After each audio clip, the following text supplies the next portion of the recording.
Hey guys, Michael Keogh, Team Keogh at 𝗵𝗲, and hey Keogh, what's going to happen to the real estate market in 2021? Well, I happen to have a few predictions. So we'll talk about interest rates, inventory, house prices, and the market in general. So in no way though is this a guarantee. It's just my opinion. Would love to know your comments down below. So interest rates, they're going to remain historically low. The Bank of Canada overnight rate is expected to stay at 0.25%, and that's expected to stay there until 2023. Now, variable rate mortgages will continue to still be around the same levels. Fixed mortgages may feel a bit of upwards pressure, in my opinion, because once the vaccine comes out and there's more optimism about the economy, I think the rate will slowly increase and probably end up at about 2.5%. Right now, a fully discounted insured 5-year fixed mortgage is sitting at 2%. So a little bit of upwards pressure because people are feeling a little bit better and maybe going out and spending a bit more money. Inventory, again, we're at an all-time low with the inventory. The start of the year will continue to be that way with the lack of inventory that we have. But as we get out of this lockdown, I'd expect more listings to come on, to increase the levels to somewhere where we were back in mid-November, somewhere around 60 to 80 residential listings. In Barrie, we're right now sitting somewhere around 35. So this will increase though as the year goes on.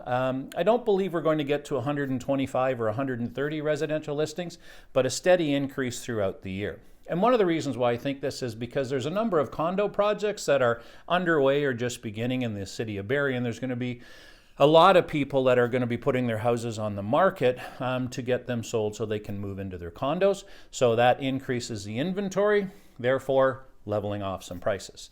So that goes directly to house prices. As the year starts, I think we'll continue to see the increase in pricing or in sale prices only because of the lack of inventory and the limited number of buyers that we have. Until we see more properties coming on, as the inventory increases, as we talked about, you're the same number of buyers, therefore you're going to have less competition. So I don't believe we're going to see a reduction in the prices at all. I think what we're going to see is a leveling off. So instead of this, we're going to see more of this. We're not going to have that, high double-digit increases that we had in 2020. I think we're going to see something more in the line of 7 to 9%, which is more of a consistent level that we've had over the years. So, market in general, well, we know the market is driven. This market, in my opinion, is obviously driven by the interest rates. People, even with the stress tests, are still able to purchase some pretty substantial properties. Money's so cheap. So if we were sitting in 3 or 5% interest rates, none of this would be happening.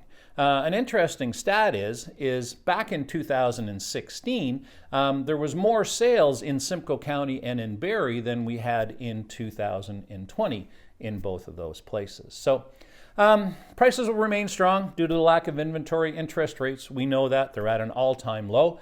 Might be a great opportunity for you to buy an investment property. So there's a lot of people that are awesome tenants that are now out of the market because of the pricing in Barrie. So if you have some equity in your home and you have the opportunity to buy an investment property, this may be an opportunity to find some great tenants who are now priced out of the market because of the market. So hopefully that's some information that'll help you. If you're interested in knowing what's happening in your specific area, comment down below with where you live, and we'll give you an update onto what's happening specifically in those different areas. So would love to hear your comments down below, guys, whether you agree or disagree. Have yourselves a great day.